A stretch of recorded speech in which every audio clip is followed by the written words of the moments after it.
After a season that ground to a halt, they have to make some changes. But what's actually going on inside One Arrowhead Drive? Well, not much yet, but it's about to get started on Locked On Chiefs. From the land of the free and the home of the Chiefs, this is the Locked On Chiefs podcast. Welcome back, Chiefs Kingdom. Thanks for making us your first listen here on Locked On Chiefs, your daily podcast for the Kansas City Chiefs on the Locked On Podcast Network, the #1 sports podcast network out there. We appreciate you everydayers and you guys being here every day because that's what makes the world go around. You can check out another Locked On show for your next listen, but check out the Everydayer Club as well because you can get great things like ad-free audio, etc. over there.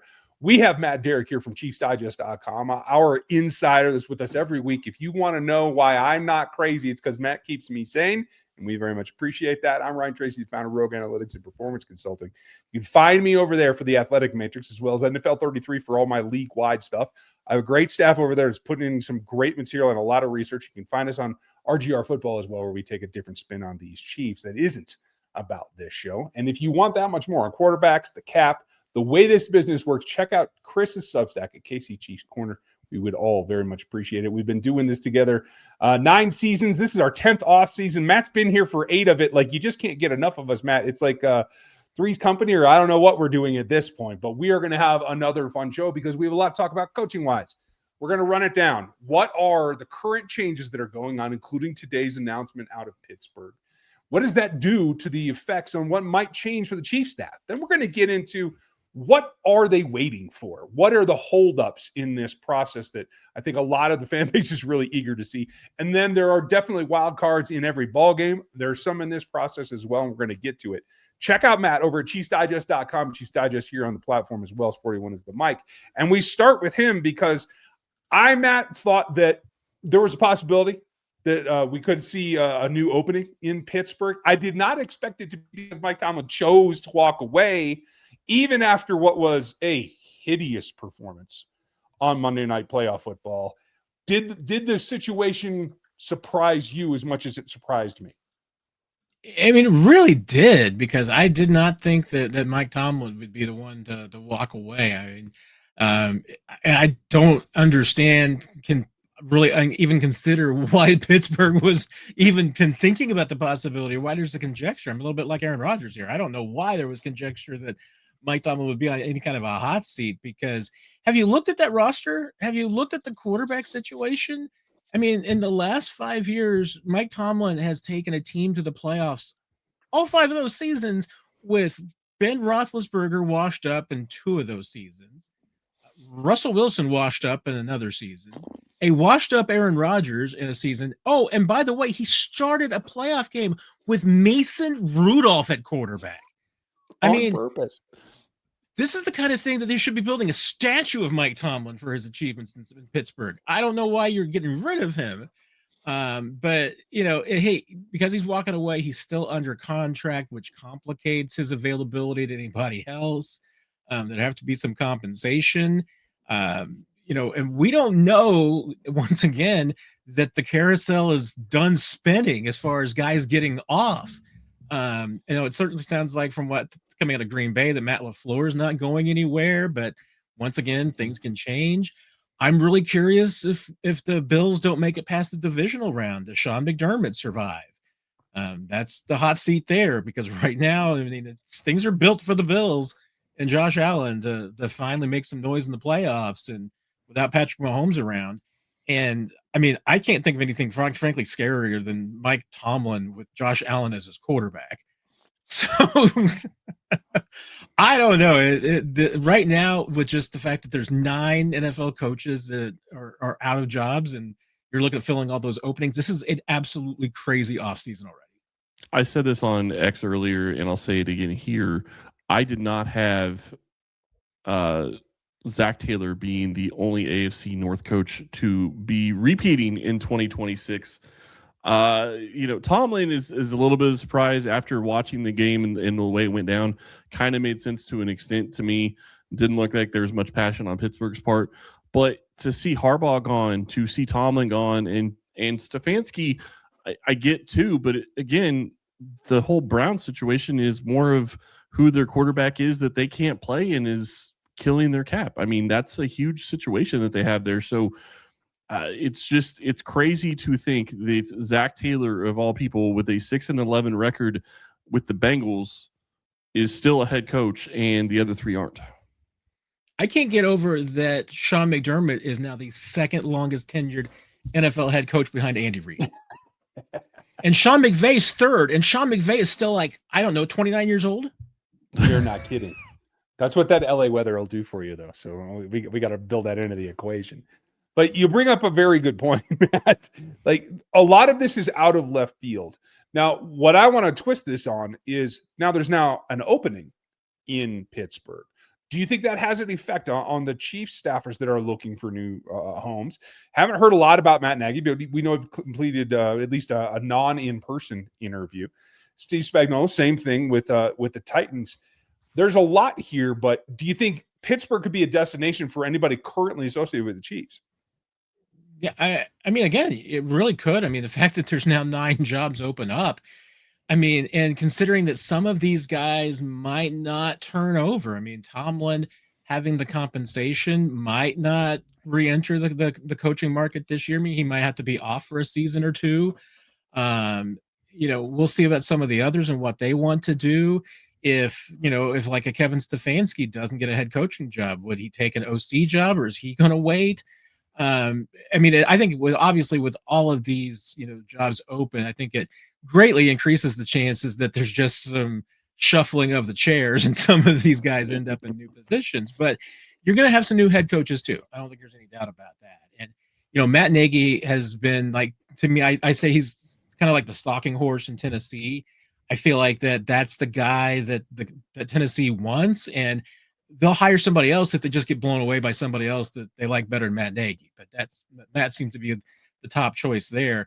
There was some, at least some rumors in the wind that if Green Bay let go of Matt LaFleur, that maybe he became the guy in Tennessee that was going to be their favorite. Maybe they have a choice of the two, but once again, I mean, Steve Spagnuolo, is he going to get an opportunity? I mean, you look around at some of the other jobs and the opportunities interviews that are there. I don't know if there's anybody that's really hugely in the market for Steve Spagnuolo, because once again, teams seem to be wanting to go for the young offensive masterminds. I mean, we're talking about like Nathan Shieldhouse being an OC candidate. I'm just waiting for all of a sudden him start, being a head coach candidate. Because once you get the stink of Sean McVay on you, you know that you're just like next in line. But it's probably not going to be until next week that we see the real movement, because any of the coaches that are currently under contract, you can't interview with them in person until next Monday, and on January 19th. So guys like Matt Nagy, who've done a lot of virtual interviews right now, they can't do in-person interviews until Monday, and that's when things can get moved very, very quickly.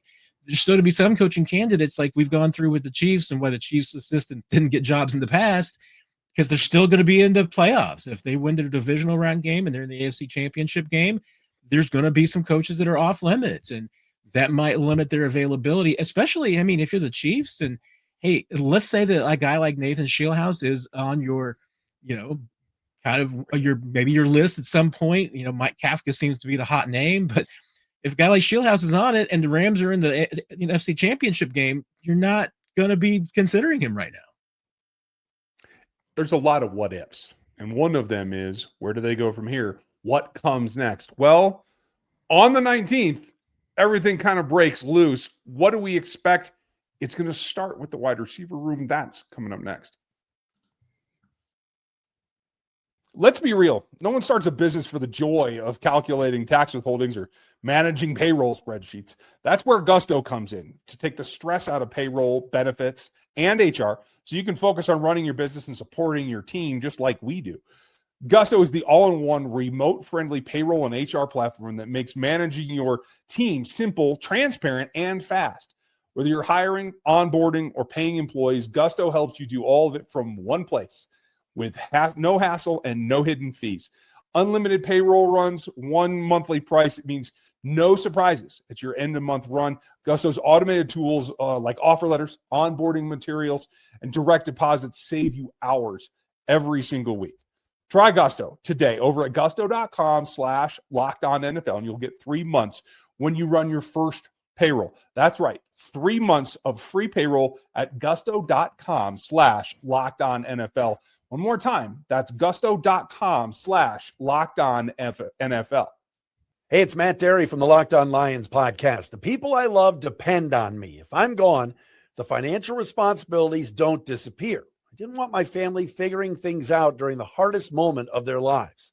That's why I knew only one place to go. I chose life insurance through my friends at Ethos.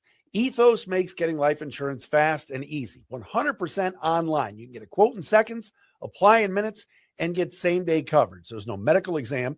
You just answer a few simple health questions. You can get up to $3 million in coverage. Some policies are as low as $30 a month. I love the folks at Ethos. Protect your family with life insurance from Ethos now by going to ethos.com/lockedonnfl. In as little as 10 minutes, you can get the free quote and up to $3 million in coverage at ethos.com/lockedonnfl. That is ethos.com/lockedonnfl. Ethos.com/lockedonnfl. Application times and rates may vary. What doesn't change is that there's always change. And I do like the fact that every now and then we get a glimpse of what could be with some fresh eyes, some fresh looks at a position group, possibly, Matt.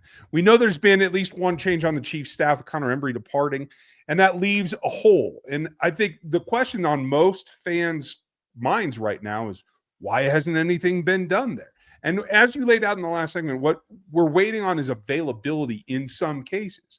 We all know that Andy Reid likes to promote from within. And I anticipate that there's not only going to be some new hires onto the staff, but there's going to be some rearranging of who's responsible for what.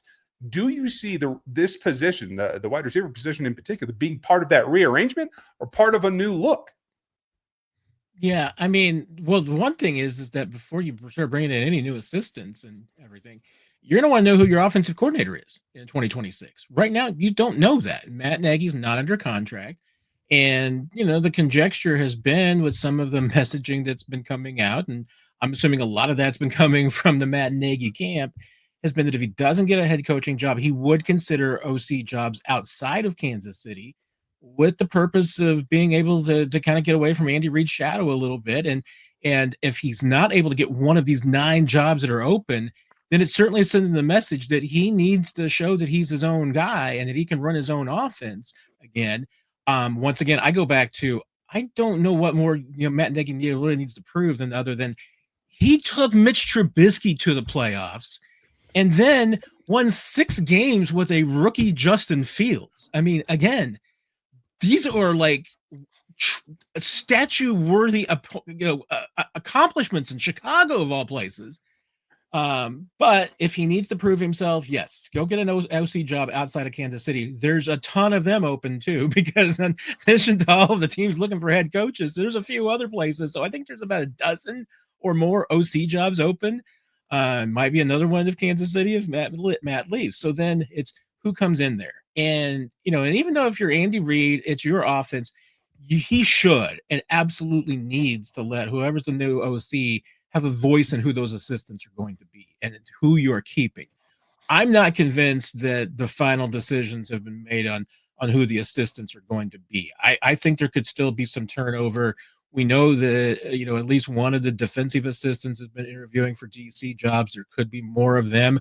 Once the head coaches get hired, then you're going to start seeing, and so it might not be just Joe Cole. It could be a Brendan Daly. It can be Dave Merritt to get some consideration for coordinator jobs. And guys on the offensive side, same way. I mean, they may leave on their own, or once the Chiefs have an OC, they might decide that, hey, we want somebody different in those spots. I'll be honest. I mean, I think the only sacred cows, if you will, I don't think Tom Melvin's going anywhere as tight ends coach. I think that Andy Reid would still like to have Joe Blameyer involved in some way in this setup. But I'm not convinced that everybody else is guaranteed to return, depending on who the offensive coordinator is. And we may not know that until some of these head coaching hires get nailed down. I mean, if Mike Kafka is, truly the guy that the Chiefs want, may have to wait until all of his opportunities to get a head coach have gone by. Yeah, I mean, you could be looking at a situation where you can't even get anybody hired as your offensive coordinator until February. Depends on who you, and honestly, it depends on who you want as your offensive coordinator. I mean, that's the biggest question when you start talking about that. And that's kind of what I've been talking about the past couple of days when we're talking about these head coaching opportunities elsewhere is if you're Kansas City and you're looking for an offensive coordinator, you don't want to go hire a wide receivers coach and we don't know that there's going to be availability, but a running back coach or a offensive line coach, if those are going to be positions that will be open until you have an offensive coordinator, so he at least has some kind of input into that, because you don't want a situation where he comes in and has to have guys he doesn't think he can work with.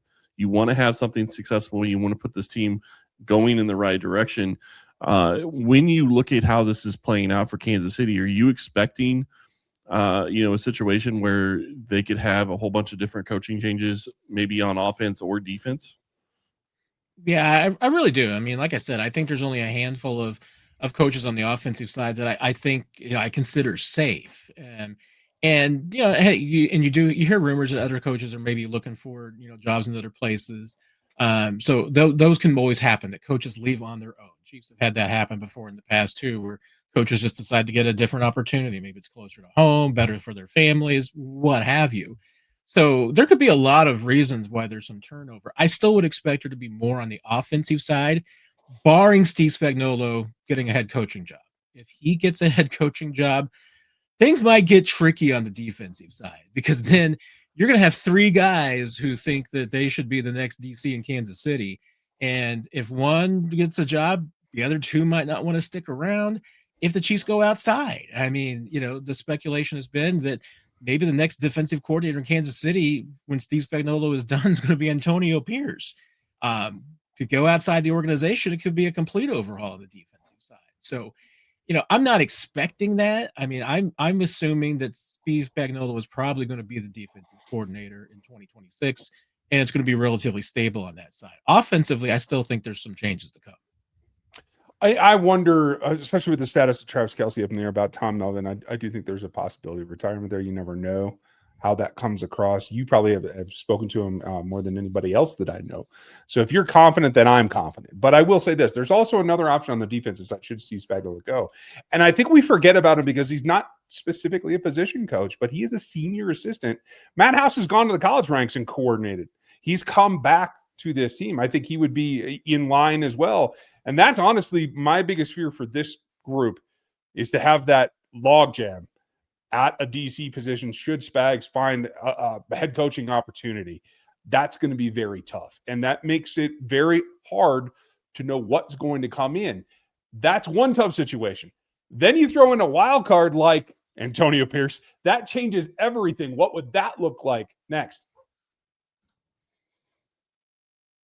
New year, new systems. This is the time when a lot of us look at messier parts of how we run our businesses and think there has to be a better way. And there is. Streamlining your communications is one of the quickest upgrades you can make. That's why today's episode is brought to you by Quo, spelled Quo, the smarter way to run your business communications. Because when your team is reachable, organized, and communicating in one place, you're not just working cleaner, you're creating more opportunities to connect with customers. I love how simple Quo makes everything. Your whole team can call and text from one shared business number, so nothing gets missed. Everyone sees the full conversation thread, which makes replies faster and more personal. It works right from your phone or computer, and you can even keep your existing number. And Quo's smart AI tools automatically log calls, summarize conversations, and highlight next steps, so details never slip through the cracks. It's no surprise Quo is the #1 rated business phone system on G2, trusted by more than 90,000 businesses, from solo operators to growing teams. Make this the year where no opportunity and no customer slips away. Try Quo for free, plus get 20% off your first 6 months when you go to quo.com/LockedOnNFL. That's QUO.com/LockedOnNFL. Quo, no missed calls, no missed customers. As the new year gets going and a lot of people try to simplify their routines, dinner is a big one. Between busy work days, cold winter nights, and packed schedules, having an easy, reliable dinner plan makes a huge difference. And that's where Home Chef comes in. Home Chef takes the stress out of cooking by delivering fresh, pre-portioned ingredients right to your door with easy-to-follow recipes and actually tastes great. They're rated number one by the users of other meal kits for quality, convenience, value, taste, and recipe ease, and it's easy to see why. Meals come ready to fit your schedule. They're 30-minute recipes, oven-ready trays, or even quick lunches. Over 30 options a week for including family-sized meals as well as some of the smaller, quicker options for your dietary choices. For a limited time, Home Chef is offering our listeners 50% off of your first box with free shipping and free dessert for life. Just go to homechef.com/lockedon. That's homechef.com/lockedon for 50% off of your first box plus free shipping plus free dessert for life. Must be an active subscriber to receive free dessert.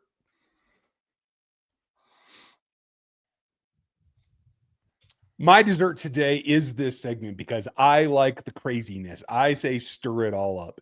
And Matt, you mentioned one of the guys earlier that I would have brought in there, but you can get flyers from pretty much anywhere. I want to start with this basic concept, and flyers will come in because you know somebody who knows somebody, et cetera, et cetera. How much do you feel that what we're partially waiting on is still Andy Reid to stick to his tree on the offensive side, or do you think we will get a fresh face? What's your temperature right now? I mean, that's the really interesting thing, Ryan, because, we don't really have any history of Andy Reid hiring coordinators since his first year in the league of being guys that haven't been part of his tree, haven't been, somebody that he's worked with and promoted from within. And this one's going to be a little bit different because maybe it's going to be more like, bringing back Steve Spagnuolo to be his defensive coordinator because, I don't think that if Matt Nagy leaves, which I'm assuming he will, that he's going to either get a head coaching job or he's going to be taking one of the 45 offensive coordinator jobs that are open around the league. So who's it going to be? The only name that Andy Reid mentioned as being a potential internal candidate was Joe Blameyer. I don't know if that would be Joe Blameyer. That I could see Joe Blameyer maybe being a co-OC, kind of like Matt Nagy was with Doug Peterson at the end before, Nagy eventually became, full-time OC on his own. And you know what? I had this suggested to me earlier today, and it's not the craziest idea, but there's another Chiefs offensive coordinator out there named Doug Peterson. Could he come back?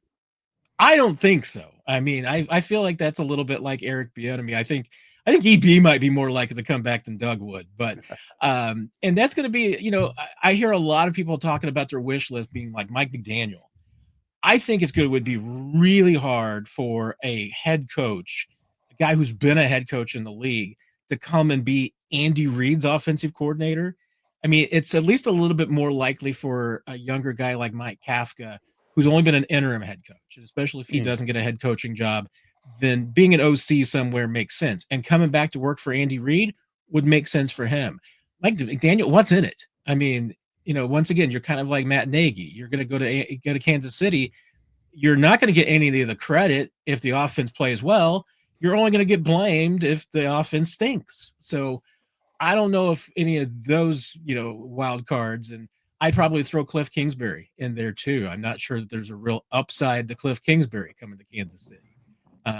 But Kafka, interesting. Shieldhouse would be outside the Chiefs' sphere, the Andy Reid tree and lineage, but I think he'd be a really interesting choice as a young guy with maybe some different ideas and maybe taking some of that Sean McVay 13 personnel concept that seems to work so well.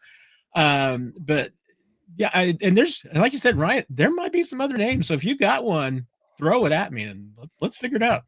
I got a list, but Chris has some too. Go ahead, Ryan. Let's hear your list. Dan Lanning. Let's pull up somebody from the college ranks and get crazy with the offense, right? Like I am interested in the mesh point of Andy Reid and the next generation. That's what I'm looking for. Yeah, and Lanning's a really interesting one. But again, it goes back to the whole, I don't know if I assume that there is no way that Andy Reid is giving away complete control of his offense, that he's still going to be 51% in charge. And that's the number one question to ask to me is that, are you talking about an offensive coordinator coming in who's okay only having 49% or 1%? Yeah, Right. that's I mean, unless that OC's got 51% control, whether they make sense. And so, yeah, there's a lot of even college head coaches I would say would be like, nah, I love Andy Reid, but nah, that's not my jam. And I have to wonder when you start looking at this and how this is going to play out, is it possible with Reid getting up there in age a little bit more that he is going to be looking at this from a different perspective of maybe wanting to take a little bit of a step back, not necessarily giving up control of the offensive coordinator position or the play calling, but just stepping out of it a little bit more and giving a little bit more to the next OC so he can just focus on the team overall. Yeah, in that scenario, Chris, I mean, I really do think that a guy like Mike Kafka probably makes even more sense because, if Andy Reid's going to do that, I think he would want to do it with a guy who's still going to run the offense that he wants to run. I don't think it's going to be, with someone that is going to do things that he's not necessarily on board with or comfortable with or has done in the past. And that, hey, would that make it more palatable maybe for a coach like a Kingsbury or a McDaniel? Maybe. But I could also still see that, again, just not having enough control and being an Andy Reid shadow might be a deal breaker for some of them. I will throw out one wild card for me because some of my wild cards aren't coordinators; they're position coaches. Because I'm still fascinated in the whole Juan Castillo coming in during training camp and working with offensive linemen. And I know he's got a new job in college, but that doesn't mean anything. We know how that goes. But then again, there's also some other, great college coaches that have produced, NFL caliber players. Bill Bedenbaugh, Oklahoma offensive line coach. I mean, that's an off the wall choice, Ryan, but that'd be a guy that I might consider for offensive line. And Curtis Looper has done an incredible job at Mizzou, taking guys like Cody Schrader, this year with Ahmad Hardy and Jamal Roberts. I mean, I could really go for some of those, maybe off the wall, even though those are older coaches. I could go for some off the wall position coaches if you think they can make you better. Well, folks, that's what I was getting at before. For those of you that are losing your minds around that, I suggested landing as a former defensive coordinator do something. That's the flip that I was leading Matt right into. Could you do that in the modern age? I don't think that you can, but there's craziness out there that's right for the picking. There's a staff that Raheem Morris lost. There's a staff that Jonathan Gannon lost. Right, there are options out there that could get creative on the defensive side.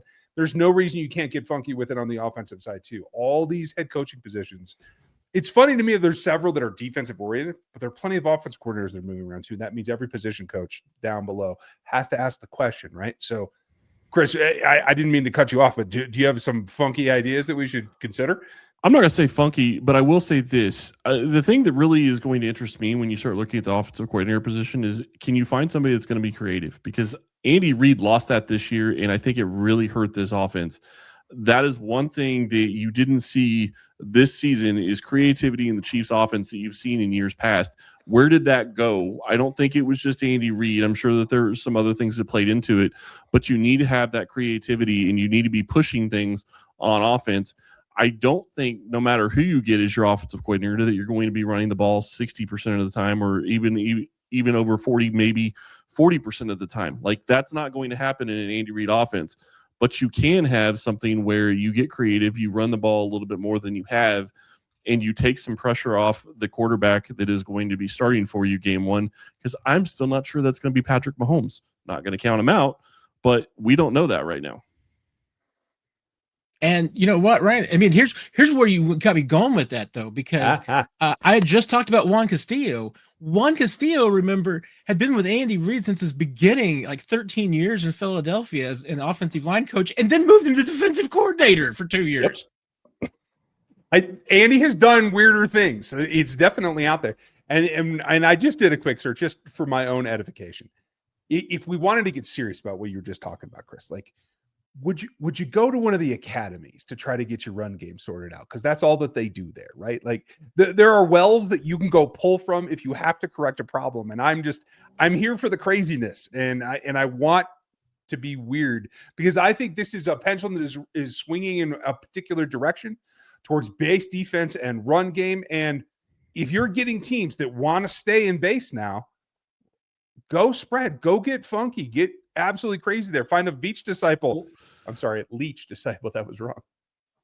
And really quick, the other thing that also plays into Matt's comment earlier about the offensive coordinator having a say in who your wide receiver coach is, I think it's an even bigger question as to who your line coach is, who your running back coach is, who all of your positional coaches are. Because if you have an offensive coordinator that comes in with a different idea of what he wants to do on offense and Reid is okay with it, you can't necessarily have the same positional coaches and run the same schemes that you have in the past, or it's going to limit what you can do, and that's not where the league is going right now.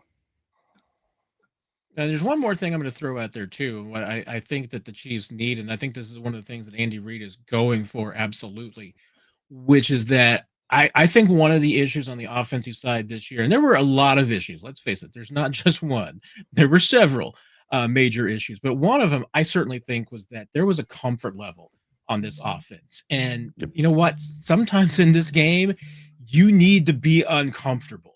So that's why I think that, you know, a big turnover on the offensive side of the football wouldn't be a terrible thing. There's going to be some players who are not back, but even the guys who are going to be back, they might need to fight a little bit more for their jobs. And having coaches here who have no past, you know, ties, no past experience, no loyalties, who can evaluate these players and push them not based on anything that's happened in the past, could be for the best to not only, you know, kind of identify maybe some talent that you've overlooked, but maybe also walk away from some guys that just aren't producing.